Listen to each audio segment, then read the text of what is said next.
Bonsoir à tous, j'ai le plaisir d'être des vôtres parce que le pasteur de l'église, Stéphane Couture, m'a invité à le remplacer pendant un temps de congé sabbatique qu'il a. Alors nous pensons à lui et j'essaye de faire de mon mieux. J'aimerais déjà commencer par vous déranger un peu, si vous êtes dérangeable.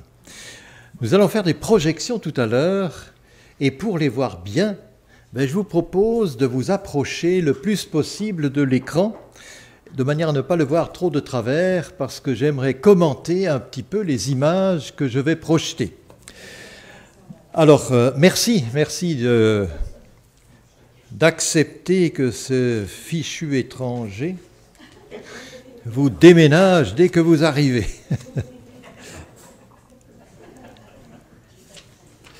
Peut-être allez-vous être surpris par le texte que j'ai choisi ce soir pour une courte exhortation.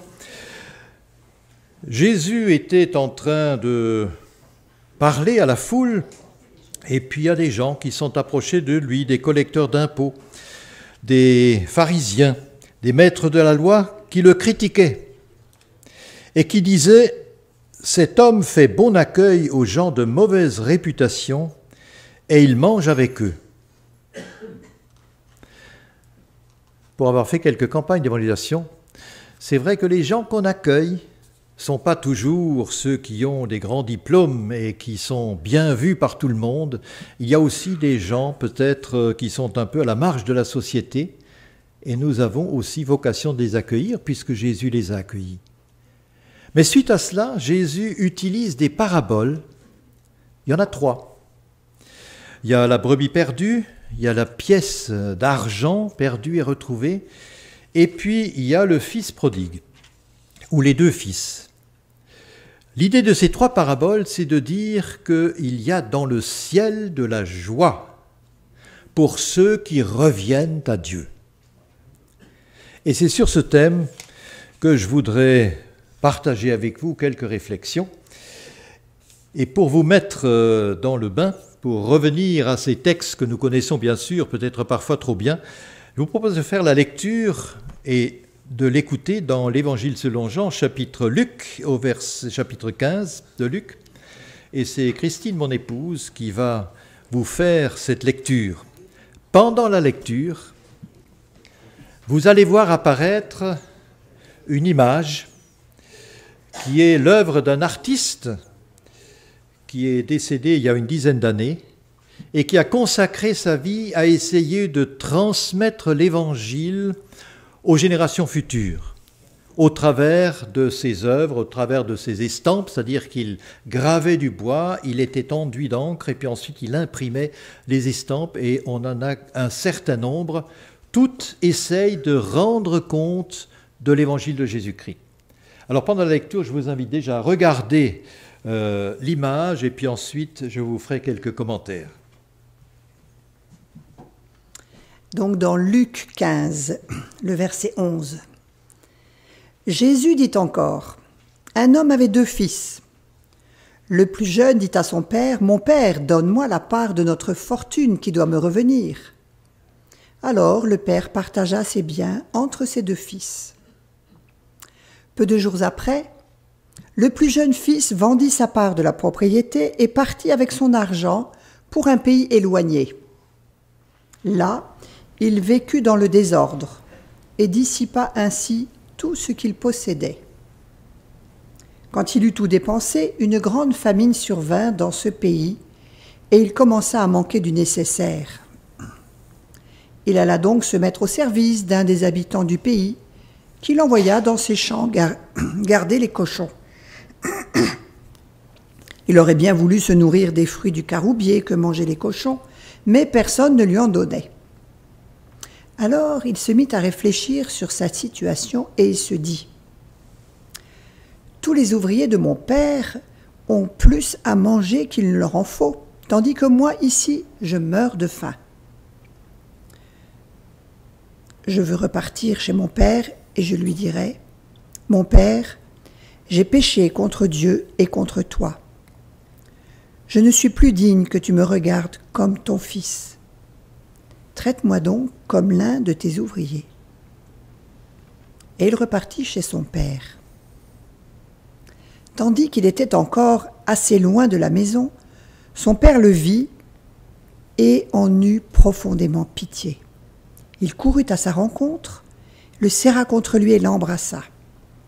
Le fils lui dit alors, « Mon père, j'ai péché contre Dieu et contre toi. Je ne suis plus digne que tu me regardes comme ton fils. » Mais le père dit à ses serviteurs, « Dépêchez-vous d'apporter la plus belle robe et mettez-la lui. Passez-lui une bague au doigt et des chaussures aux pieds. Amenez le veau que nous avons engraissé et tuez-le. Nous allons faire un festin et nous réjouir, car mon fils que voici était mort et il est revenu à la vie. Il était perdu et je l'ai retrouvé. » Et ils commencèrent la fête. Pendant ce temps, le fils aîné de cet homme était au champ. À son retour, quand il approcha de la maison, il entendit un bruit de musique et de danse. Il appela un des serviteurs et lui demanda ce qui se passait. Le serviteur lui répondit, « Ton frère est revenu, et ton père a fait tuer le veau que nous avons engraissé parce qu'il a retrouvé son fils en bonne santé. » Le fils aîné se mit alors en colère et refusa d'entrer dans la maison. Son père sortit pour le prier d'entrer. Mais le fils répondit à son père, « Écoute, il y a tant d'années que je te sers sans avoir jamais désobéi à l'un de tes ordres. Pourtant, tu ne m'as jamais donné même un chevreau pour que je fasse la fête avec mes amis. Mais quand ton fils que voilà revient, lui qui a dépensé entièrement ta fortune avec des prostituées, pour lui, tu fais tuer le veau que nous avons engraissé. » Le père lui dit, « Mon enfant, tu es toujours avec moi, et tout ce que je possède est aussi à toi. Mais nous devions faire une fête et nous réjouir, car ton frère que voici était mort. Il est revenu à la vie, il était perdu, et le voilà retrouvé. »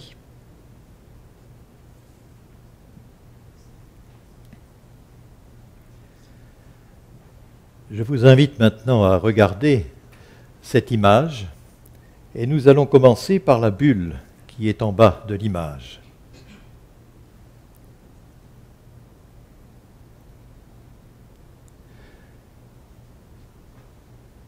Nous y voyons les grands bras de la grâce, de l'accueil de Dieu, de l'accueil pour le pardon et pour la vie. Nous voyons le Fils qui est revenu.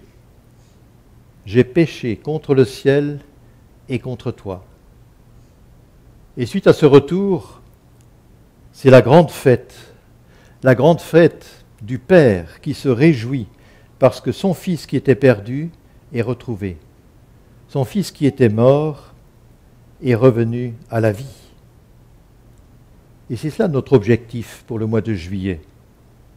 C'est là notre prière, qu'il y ait des hommes, des femmes, des jeunes, des aînés qui viennent de la mort à la vie. C'est notre mission extraordinaire de pouvoir œuvrer avec le Seigneur pour des choses qui vont rester dans l'éternité, pour la vie.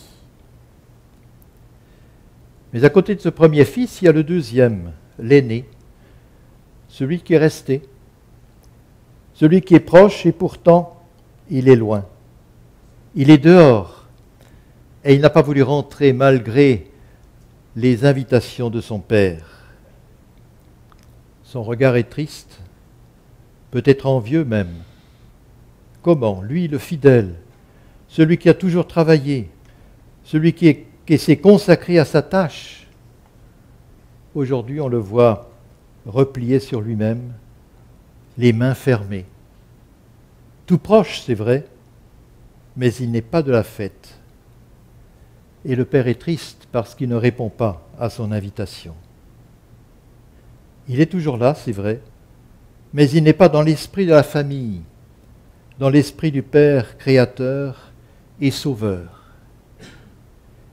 Et ce deuxième fils, c'est peut-être aussi notre mission, la mission dans nos murs, de savoir appeler, de faire la fête avec tous les revenus,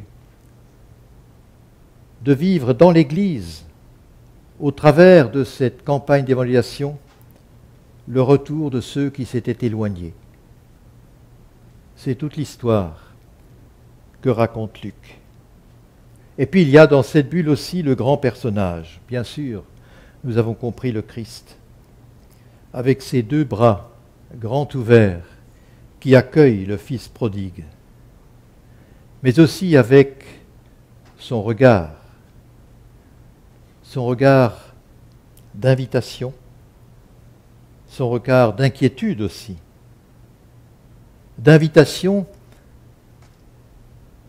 parce qu'il attend que nous fassions de même, d'inquiétude parce que peut-être ce soir même, il s'interroge pour me dire « Puis-je compter sur toi ?»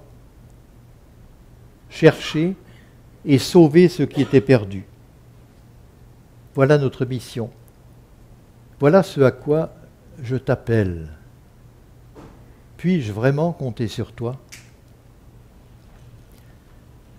Et puis nous passons à l'image en haut, tout le personnage du haut. Bien évidemment, nous l'avons compris, c'est le Christ dans toute sa grandeur qui encore invite. Les bras de la grâce sont toujours démesurément grands et il invite à sa table. Remarquez sur sa table la coupe et le pain, le rappel du sacrifice de Jésus-Christ. L'écriture aussi. Et puis à gauche, la guitare, un archet, une flûte, c'est-à-dire les louanges, les confessions de foi, l'adoration. Et puis même un bouquet de fleurs, la beauté. C'est à tout cela que Jésus invite. C'est une manière de parler de son royaume. Et encore, à nouveau, ce regard du Christ qui encore invite, interpelle, parce qu'il ne veut pas qu'une seule brebis soit perdue, parce qu'il aime ce monde et il veut le sauver, parce qu'il aime son Église et il veut la voir à l'œuvre. Et remarquez encore, à nouveau quelques rides, peut-être à nouveau cette question de celui qui nous regarde. Puis-je vraiment compter sur toi ? Et puis nous descendons dans l'image, nous retrouvons les messieurs là, les disciples. Ils sont beaux, souriants, chantants, joyeux, confiants. Ils sont ensemble. Quelle belle image de l'Église, des chrétiens.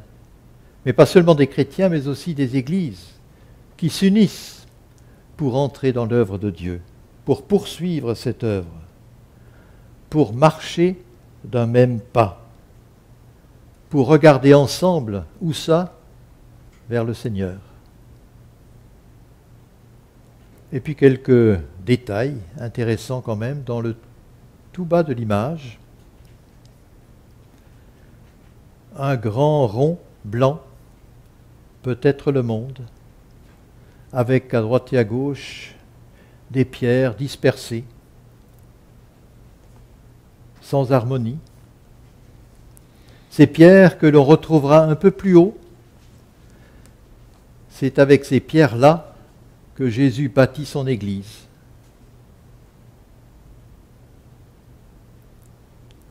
Ou ses églises, c'est vrai. Autre petit détail, un grain emportera 100, les grains de blé qui sont tous rassemblés dans une même gerbe. Et j'aime cette vieille liturgie que vous connaissez sans doute, qui dit que comme jadis les épis épars dans les campagnes sont réunis dans ce pain, C'est ainsi que tu réunis aujourd'hui ton Église. Et puis pour ne pas être trop long, tout en haut, les colombes. Colombes de la paix, colombes aussi de l'esprit, qui veillent sur l'œuvre de salut de Dieu, qui veillent sur ce monde, qui a été donné et qui est encore donné à tous ceux qui ouvrent leur cœur et leur vie à Jésus-Christ. Alors je reviens juste un instant sur les disciples, sur cette belle unité, en nous souvenant que Jésus a prié. Il a prié Dieu qu'il soit un comme nous sommes un, afin que le monde croie. Et j'aimerais avec vous que nos églises et chacun de nos membres, chacun d'entre nous, ne soit pas convaincu par une chose à faire, mais soit convaincu par ce regard du Christ qui nous interpelle, et que nous puissions rencontrer ce regard d'invitation à bâtir son Église. Parce que je bâtirai mon Église, c'est sa promesse. Il l'a fait hier, il le fait aujourd'hui, et il le fait demain. Et il nous invite à cette même tâche. Alors je vous invite peut-être à rester quelques instants encore devant cette image et peut-être à prier, à chanter plutôt cette prière que nous connaissons bien. Père, unis-nous tous. Père, unis-nous tous. Que le monde croie en ton amour. Père, unis-nous tous. Père, unis-nous tous. Père, unis-nous tous. Que le monde croie à ton amour. Père, unis-nous tous.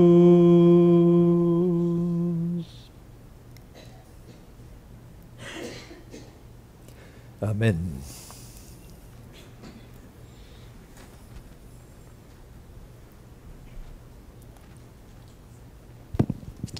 J'inviterai maintenant notre frère Denis Lampron à nous conduire dans quelques minutes de prière.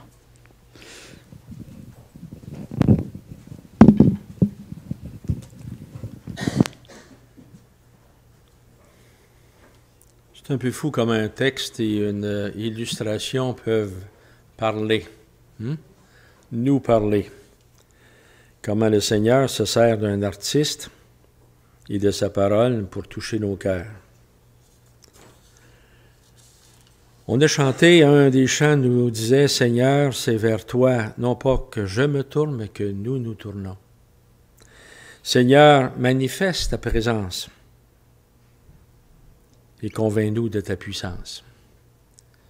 On pourrait dire, pour le mois de juillet, le mois d'août, « Hey, on a une grosse organisation.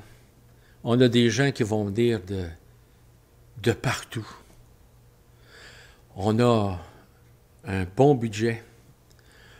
On a toute une surface, une population à rejoindre. On a des moyens techniques, des moyens matériels en abondance. On est prêt, on est fort. Mais on oublie quelquefois que le vouloir et le faire vient du Créateur. Et le Créateur désire, oui, qu'on ait un cœur d'évangéliste, qu'on puisse propager son amour, sa parole. Mais ce qu'il recherche avant tout, c'est des adorateurs. Alors, la première partie de notre session de prière, qui va durer 40-45 minutes, qui va être divisée en 3 parties. La première partie, c'est peut-être la partie la moins naturelle pour l'homme, en tout cas pour moi, celle d'adorer. Je ne sais pas si vous êtes comme moi, mais je suis champion pour demander. Ah, j'en ai des choses à demander au Seigneur. Une liste, un catalogue, une encyclopédie, une bibliothèque, admettez-en. Mais adorer mon Créateur demande pour moi un certain effort. Mais lorsque je vois ce qu'il est dans sa nature, dans ce qu'il fait, dans tout ce qu'il nous donne, dans tout ce qu'il nous prodigue, je ne peux pas faire autrement que mon cœur va vers lui. La deuxième partie, donc après, mettons, environ 15 minutes, je vous avertirai lorsque ce sera le temps de changer, nous allons mettre l'accent là un peu plus sur les moyens que Dieu nous donne, le personnel qui va être impliqué, qui vient de partout, les bénévoles, les différentes activités, les préparations, les activités qui vont être en action, tout l'équipement qui est nécessaire, les services internes, soit cafétéria, en sachage ou peu importe, la température, on va prier pour la température, toutes sortes de choses. Donc, on va mettre ça sur l'organisation. On va dire au Seigneur, oui, mais vraiment, Seigneur, exerce ta puissance de l'organisation que tu as créée dans chacun de nous. Exerce ta puissance et, Seigneur, manifeste-toi. Fais en sorte qu'on puisse dire, il n'y a aucun doute, ça vient de lui, ça vient du Seigneur. Et la troisième partie va être beaucoup plus sur le but de cette campagne-là, l'impact de cette campagne-là, les fruits. Donc, la population qui va être invitée à obéir à l'appel du Seigneur. Non seulement l'impact, mais aussi les suivis qui vont être faits après par les différentes églises. Donc, une session de prière en 3 parties. Je répète très, très brièvement. La première partie, une session d'adoration. Essayons de nous concentrer pour ne rien demander au Seigneur, mais d'exprimer notre reconnaissance et notre adoration, de le louer. La deuxième partie, sur l'organisation elle-même, interne, externe, à tout point de vue, incluant la température, tout. Et la troisième partie, de voir en sorte que cette campagne-là puisse vraiment atteindre les buts qu'elle veut. Demandons au Seigneur de nous impressionner. Demandons au Seigneur de dire, hey, j'avais ça comme objectif, mais tu étais vraiment pesant. Tu as vraiment dépassé nos attentes. Donc, impressionne-nous, Seigneur. Impressionne-nous. Je ne m'éterniserai pas inutilement. Je vais juste peut-être à vous donner des grandes lignes de ce qui se passe présentement avec la campagne. Puis, je trouve ça vraiment bien là, avec ce qu'on a vécu ensemble maintenant. Je pense que ça résume très bien les challenges qu'on a pour la campagne de cet été. Puis, le fait de l'avoir passé en prière, comme on vient de le faire, je pense que c'est là que ça va se gagner. Donc, effectivement, prier pour l'organisation qui reste, prier pour les gens qui vont venir à la campagne. On a des gens qui partent de l'Europe, on va avoir un grand groupe. Il y a des gens qui viennent de Californie, il y a des gens qui viennent de New York. Puis, on est tous dans les derniers préparatifs. Fait que c'est les lettres officielles, c'est les douanes, c'est... Dans le fond, c'est tous les derniers préparatifs qui restent pour que les gens puissent être ici, bien accueillis, puis qu'ils puissent venir profiter de ce temps-là qu'on va avoir cet été là, pour prêcher l'Évangile. On le sait que c'est dans les derniers temps que l'adversaire peut surgir. Et, on est dans un combat spirituel, puis ce qui va se passer dans les prochaines semaines va refléter énormément dans tout ce qui va se passer dans les 2 semaines de la campagne. Donc, je vous demande de continuer à genoux pendant les prochaines semaines, qu'on puisse être prêt, dans le fond, à recevoir le fruit que le Seigneur va avoir mis devant nous, puis que les cœurs puissent être déjà préparés à ce qui va se passer cet été, qu'ils puissent déjà être comme des fruits mûrs quand on va aller aux portes, qu'ils puissent être déjà prêts à entendre ce qu'on va avoir à leur dire.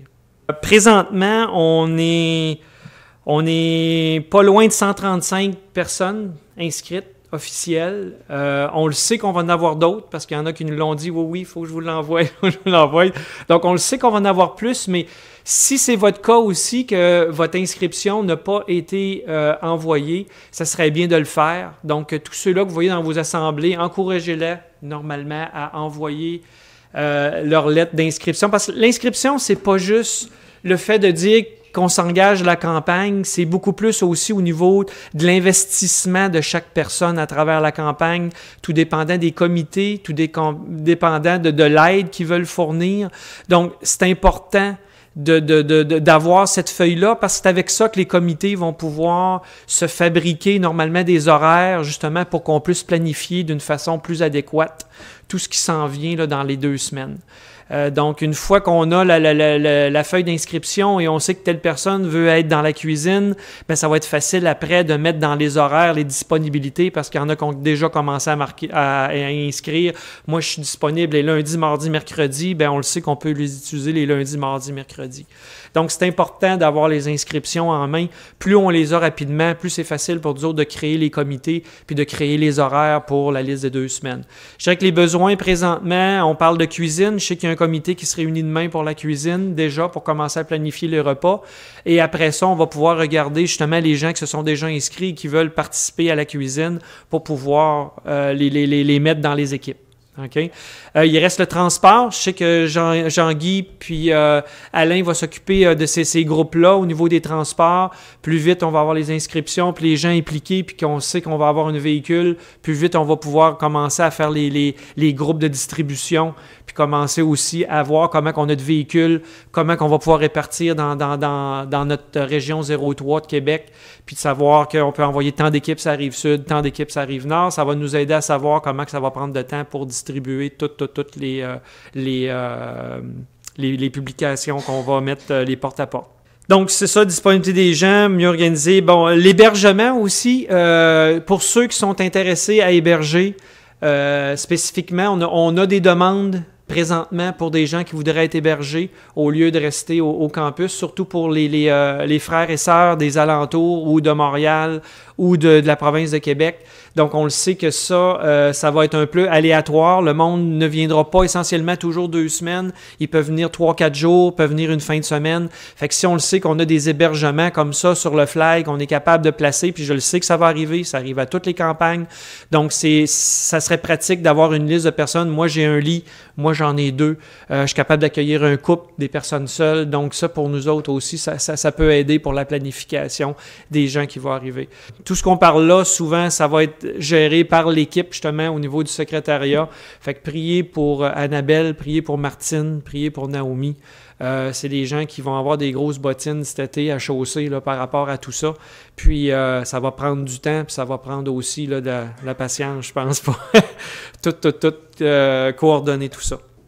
Une des dernières choses qui reste pour vraiment bien préparer la campagne, puis je pense que c'est notre dernier défi à tout le monde, c'est de l'ensachage. Okay? Donc là, on va falloir ensacher les informations qui nous est envoyées et qu'on va distribuer du porte-à-porte. Dans le fond, on a le pamphlet « Trouver l'espoir » et on va avoir aussi une feuille normalement qui va être à l'intérieur, qui va avoir la lettre d'invitation pour les gens. Et à l'endos, ça va être l'horaire qui invite les gens justement à aller sur le site web pour voir plus précisément toutes les activités qui vont se passer durant les 2 semaines. Donc, cet ensachage-là, on a 140 000 ensachés. Ça ne se fera pas en 2 minutes, ça ne se fera pas en 2 jours. On risque d'en avoir pour quelques semaines. Donc, à ce moment-là, nous, on prévoit d'avoir tout le stock dans la fin de semaine du 7. Faudrait que je voie la date exactement. Là, c'est quoi cette fête de semaine-là? Où est-ce que le 7 ou 8? Là? 7, c'est samedi, je pense? C'est dimanche. 10. Le 10, c'est un dimanche, donc le 9. C'est 25, samedi. Bon, ça veut... Bon, oui. Le grand rendez-vous fraternel aussi. OK, oui, c'est ça. Le 25 en fin de semaine, exactement. Donc, de nous autres, on parle à peu près la fin de semaine du 9. On devrait déjà être capable de commencer les ensachements. Fait qu'aussitôt que nous, on va avoir une date, puis on va avoir les disponibilités de chacun, on va envoyer le mémo à tout le monde qui est inscrit.